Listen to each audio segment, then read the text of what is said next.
नमस्कार बच्चों, आप देख सकते हो आज की वीडियो में मैं आपको क्या पढ़ाने वाला हूं। आज की वीडियो में आपको जो हिंदी के जो पेपर में 2 नंबर वाले जो प्रश्न आने वाले हैं, 2 अंक की जो प्रश्न यहां पर आने वाले हैं, जो कि आपकी जो पुस्तक मिली है, जो आपको क्षितिज की जो आपको जो बुक मिली है, उसके ऐसे प्रश्न जो कि आपको पेपर में 2 नंबर में आ सकते हैं, प्रश्न बैंक से करवाने वाला हूं, प्रश्न बैंक से पढ़ाने वाला हूं, है ना। प्रश्न 6 है ना, गदखंड का प्रश्न 6, निम्न प्रश्नों के उत्तर 30 शब्दों में दीजिए, पेज नंबर 16 पर, है ना। पहला क्वेश्चन यहां पर जो कि 2 नंबर में आ सकता है, गया ने बेलों को शरारत के लिए क्या सजा दी। जो गया था, जब बेल शरारत कर रहे थे तो भैया गया ने बेलों को शरारत करने के लिए क्या सजा दी। तो देखो, गया ने बेलों को शरारत करने के लिए उन्हें बहुत मारा, बहुत पीटा, बहुत उनको मारा। उन्हें खाने के लिए चिकनाई भी नहीं दी। चिकनाई मतलब कि कुछ, है ना, अच्छा वाला खाना, रोटी वगैरह भी नहीं दी, और चारा भी नहीं दिया। सूखा भूसा ही खाने के लिए दे दिया। किसको दे दिया भैया? बेल को सूखा भूसा ही खाने के लिए दे दिया। अगला यहां पर देख, अगला क्वेश्चन यहां पर, नहीं हमारी जाति का यह धर्म नहीं है। कथन से हीरा का क्या आशय था। तो हीरा का क्या आशय था। हीरा एक प्रकार का बेल था, और एक बेल दूसरे बेल से कह रहा था कि नहीं, हमारी जाति का यह धर्म नहीं है। हीरा के विषय का आशय था कि स्त्री, बच्चे आदि, अर्थात औरत जात पर सींग मारना हमारी जाति का धर्म नहीं है। बेल लोग का भी एक धर्म होता है, बेल लोग की भी एक धर्म होता है कि जो बेल लोग होते हैं वो स्त्री पर हाथ नहीं उठाते, स्त्री को सींग नहीं मारते, बच्ची और बच्ची को भी सींग नहीं मारते। और औरत जो जात होती है, लेडीज जात, उन लोग को बेल लोग सींग नहीं मारते हैं, औरतों को बेल लोग सींग नहीं मारते हैं। उनकी जात का यह धर्म नहीं है।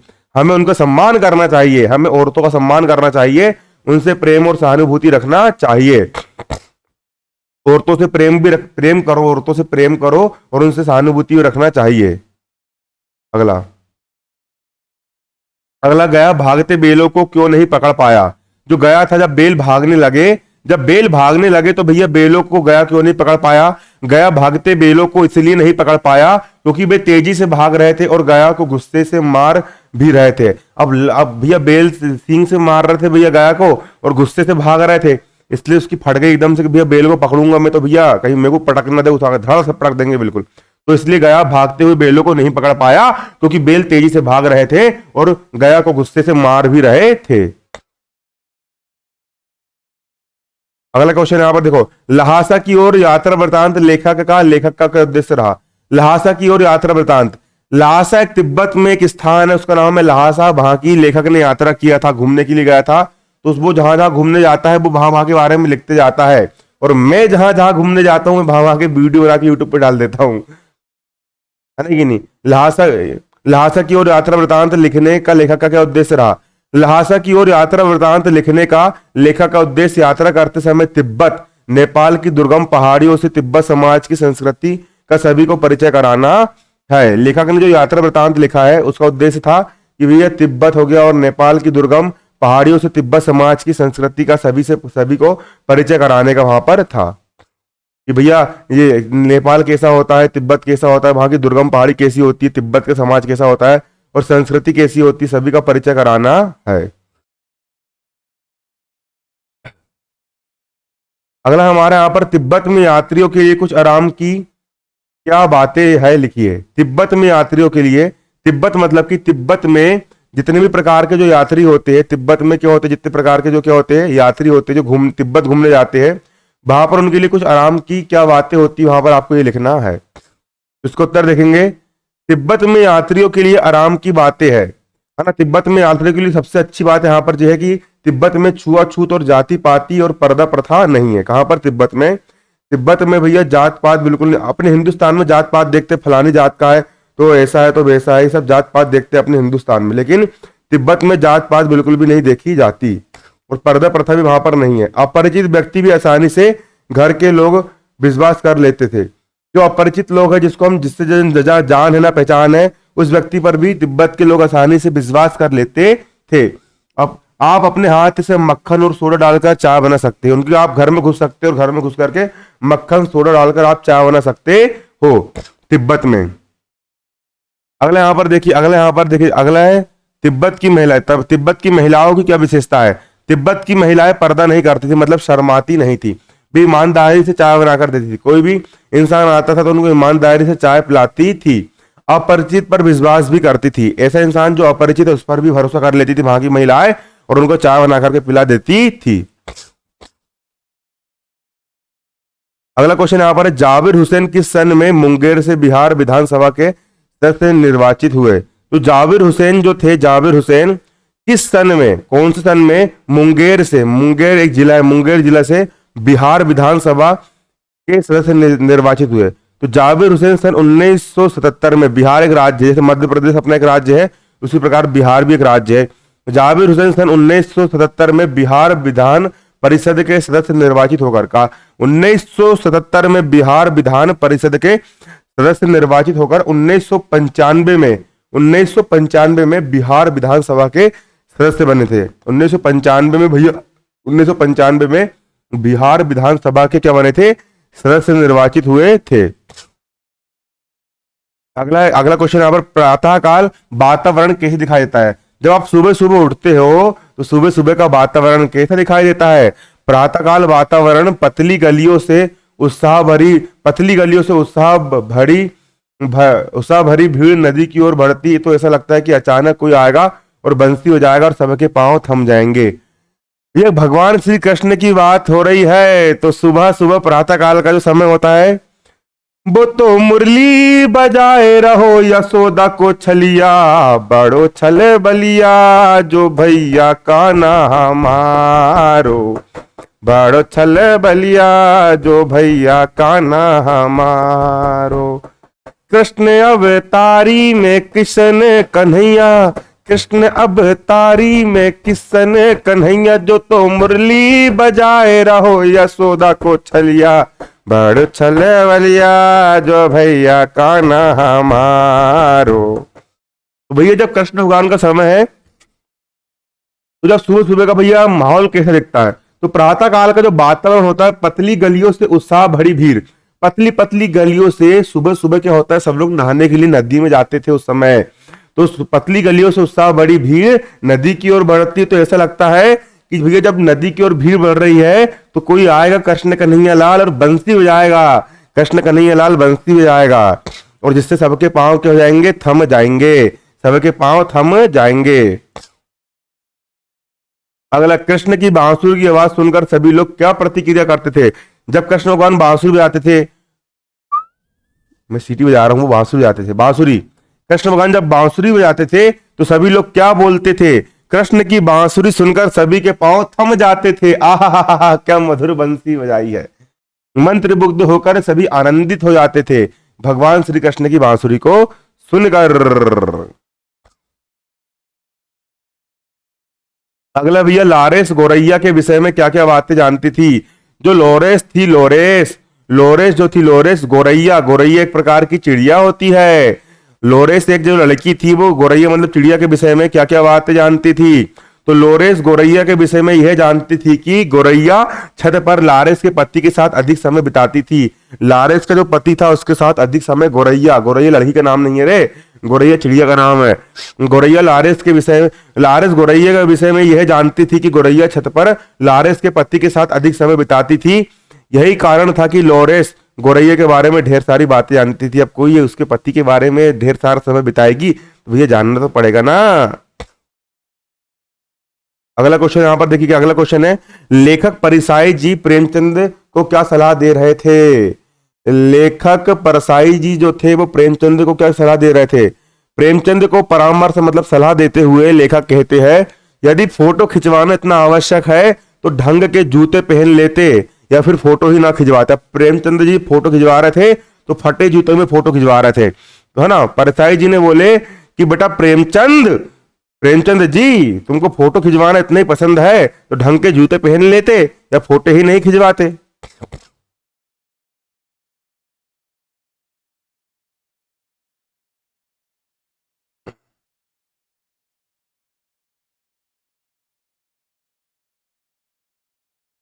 लोग फोटो खिंचवाने के लिए क्या क्या उधार मांग लेते और क्यों, है ना। तो प्रेमचंद जी ने बोला लोग फोटो खिंचवाने के लिए जूते, अपने दोस्त के जूते मांग, आजकल भी ऐसे भैया, और दोस्त ने लाओ महंगी वाली गाड़ी, उससे गाड़ी उधार मांग ले और दोस्त से भी दोस्त की गाड़ी में फोटो खिंचवा के डाल रहा है और भैया लाइक ले रहे हैं ना। कोट कोट मतलब कि दूसरों के कपड़े भी उधार मांग लेते, भाई तेरे कपड़े दे दे यार, हमको फोटो खिंचवाना है। मोटर मतलब गाड़ी भी मांग लेते और साथ साथ कभी कभी तो बीवी भी उधार मांग लेते हैं कि यार तेरी बीवी बहुत सुंदर है, तेरी बीवी हमको दे दे, हम तेरी बीवी के साथ फोटो खिंचवाना चाहते हैं। है आजकल ऐसा जमाना आ गया है। प्रेमचंद जी कहते थे ना।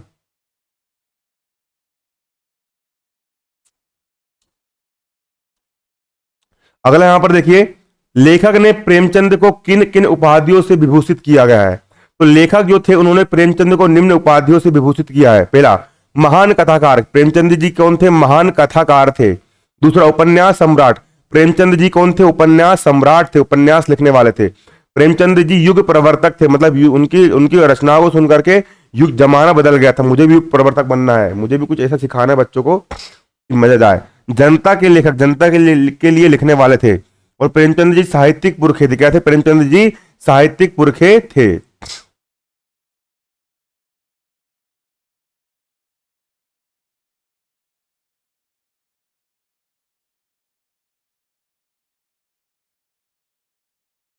हाँ। अब प्रेमचंद जी की विडंबना क्या थी? प्रेमचंद जी की विडंबना यह थी कि उनकी आर्थिक दशा बहुत कमजोर थी। बिजनेस का ज्ञान नहीं था, मतलब इनके अंदर, लेकिन बहुत लिख तो दिया है ना, लेकिन पैसा नहीं कमा पाए बेचारे, है ना। प्रेमचंद की विडंबना यह थी कि उनकी आर्थिक दशा बहुत कमजोर थी। वे परिवार का भरण पोषण बड़ी कठिनाई से कर पाते थे। परिवार का भरण पोषण बहुत कठिनाई से करते थे। उनकी स्थिति की वेशभूषा, जूते, टोपी, चश्मे आदि को देखकर पता लगाया जा सकता है। वो मतलब बहुत सादे रहन सहन में रहते थे, जूते उनके फटे हुए होते थे, टोपी भी उनकी लोकल टाइप की थी और चश्मे भी उनके लोकल टाइप के होते थे। मतलब कि ज्ञान तो बहुत था, लेकिन अपने ज्ञान से वो पैसा नहीं कमा पाए। जबकि भैया ऐसा नहीं होना चाहिए, अपने ज्ञान का उपयोग करके पैसा भी कमाओ, दुनिया खाने को नहीं देती है ना कि नहीं। मैं तो अभी फ्री में पढ़ा रहा हूँ भैया, स्पष्ट बोलता हूँ, फ्री में पढ़ा रहा हूँ। इस साल फ्री में पढ़ा रहा हूँ, आने वाले साल पढ़ाऊंगा तो भैया कम से कम 50 रुपये महीने की फीस तो लूंगा मैं, क्योंकि भैया मेरा भी भैया घर लगा, मेरा भी पेट लगा हुआ है। लोग कोचिंग की फीस 2-2 हज़ार 3-3 हज़ार रुपये महीने में पढ़ाते हो, नहीं कि नहीं। और हमने भी इतनी मेहनत कर रहे कि यार कम से कम यार 10 रुपये 20 रुपये 50 रुपये तो लेकर के पढ़ाऊंगा मैं, फिर भी 40 रुपये महीने की फीस तो लूंगा। बच्चों आप ईमानदारी से कमेंट करके बताना, अगर मैं डेली आपको 4 घंटे पढ़ाऊं और अगर आपसे महीने का मैं 40 रुपये लूँ, मात्र 40 रुपये, तो क्या आप दे पाओगे मुझे? अगले साल, इस साल नहीं, इस साल तो 9वीं आप पढ़ लो, आने वाले साल 10वीं की बात कर रहा हूँ मैं। उनकी स्थिति है ना, प्रेमचंद जी की स्थिति वेशभूषे। अब दोस्तों यहाँ पर मैं इतना बढ़ा रहा हूँ, इतना मैं ज्ञान बांटूंगा और मैं फटे फटे जूते फटे कपड़े पहन करके मैं बाहर घूमने निकलूंगा तो लोग मेरा मजाक बनाएंगे। इसलिए कम से कम मैं आप लोग को पढ़ा रहा हूँ, अगर 40 रुपये भी लूंगा ना एक एक बच्चे से, तो यार कम से कम मैं अच्छे से अपना जिंदगी गुजार पाऊंगा, नहीं कि नहीं।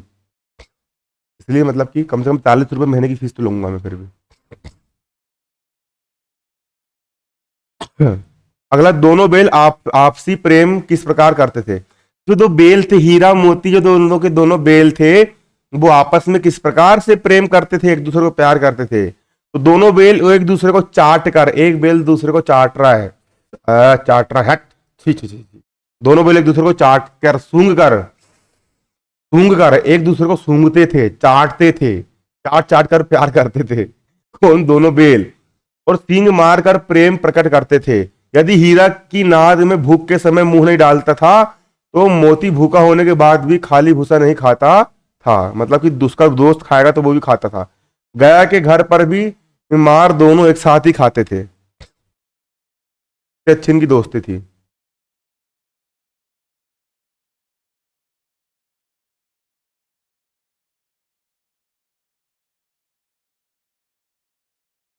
अगला यहाँ पर देखिए, अगला क्वेश्चन यहाँ पर है, गया के घर हीरा और मोती ने स्वयं को अपमानित महसूस क्यों किया। यह जो दोनों जो बेल थे, बहुत मजेदार कहानी, इसको आपने पढ़े नहीं, मैंने पढ़ाया था, है ना। इतनी मजेदार कहानी हीरा और मोती की कि होता क्या है कि हीरा और मोती का मालिक झूरी काछी रहता है। झूरी काछी जो रहता है वो हीरा और मोती का मालिक रहता है। और झूरी और काछी, वो उसको बेच देता है, क्या कर देता है, मतलब उसका साला रहता है गया, गया उनको ले जा लेता है जुताई करने के लिए। तो भैया हीरा और मोती बेल का नाम है। हीरा और मोती ये सोच रहे हैं कि झूरी मालिक ने उन्हें बेच दिया है ना। हीरा और मोती क्या सोच रहे हैं? हीरा और मोती सोच रहे हैं कि झूरी मालिक ने उन्हें बेच दिया है, इसीलिए वे स्वयं को अपमानित महसूस कर रहे हैं थे कि गया का व्यवहार भी उनके प्रति अच्छा नहीं था।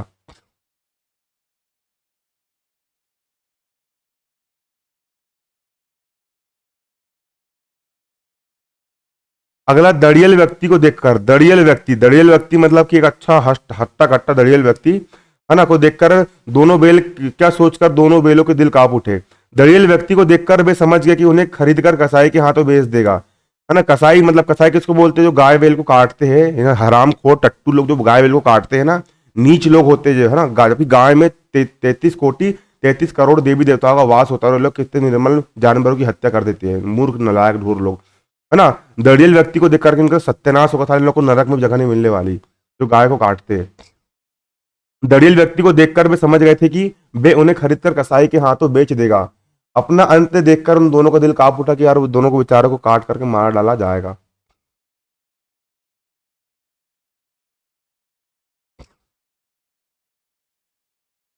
अगला क्वेश्चन है, किस घटना ने सालिम अली के जीवन की दिशा को बदल दिया। जो सालिम अली जो थे उनके जीवन की दिशा को किसने बदल दिया और उन्हें पक्षी प्रेमी बना दिया। बचपन में सालिम अली की एयर गन से नीले कंठ वाली गोरैया घायल होकर गिर पड़ी।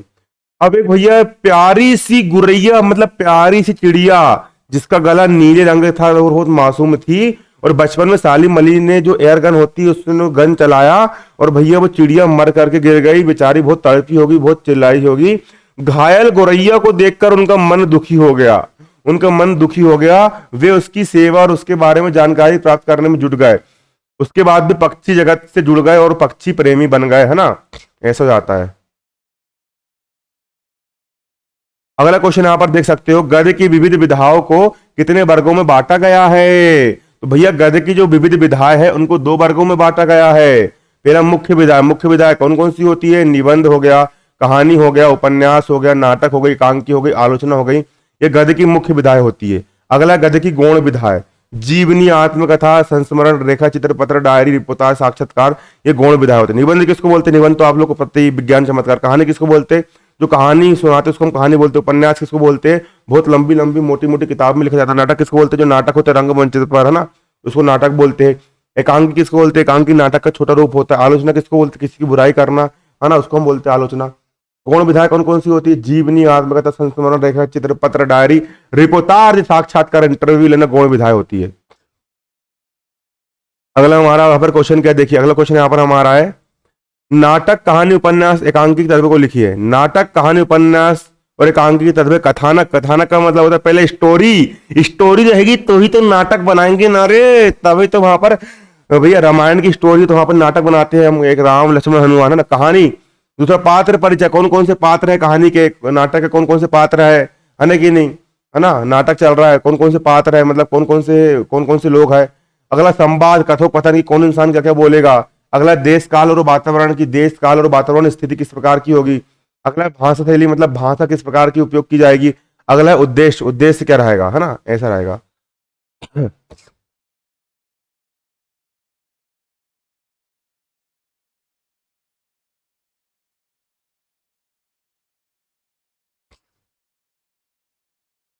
अगर रिपोर्टाज से आपके समझते हैं, रिपोर्टाज का मतलब क्या होता है, देखो रिपोर्टाज जो होता है फ्रांसीसी शब्द है, मतलब फ्रांस एक देश है, फ्रांस देश का शब्द क्या है, रिपोर्टाज है। और अंग्रेजी में रिपोर्ट, अंग्रेजी में अपन बोलते हैं ना रिपोर्ट, किसी की रिपोर्ट लिखना, किसी की शिकायत करना, रिपोर्ट से इसका निकट संबंध है। रिपोर्टाज फ्रांसीसी शब्द है और रिपोर्ट से इसका निकट संबंध है। रिपोर्ट समाचार पत्र के लिए लिखी जाती है। रिपोर्ट किसके लिए लिखी जाती है, समाचार पत्र के लिए लिखी जाती है। आंखों देखी घटनाओं पर ही रिपोर्टाज लिखते हैं, मतलब कि ऐसी घटना जो कि इंसान ने अपनी आंखों से देखा है उसी को ही हम रिपोर्टाज बोलते हैं, उसी के लिए हम रिपोर्टाज लिखते हैं। रिपोर्टाज लेखक को पत्रकार तथा कलाकार दोनों को ही जिम्मेदारी निभानी पड़ती है। रिपोर्टाज जो लेखक होता है उसको पत्रकार का भी रोल अदा करना पड़ता है और कलाकार का भी रोल अदा करना पड़ता है। तो 2 अंक वाले प्रश्न पूरे समाप्त होगा, 4 अंक वाले शब्द अगले वीडियो में। धन्यवाद, जय हिंद, जय भारत।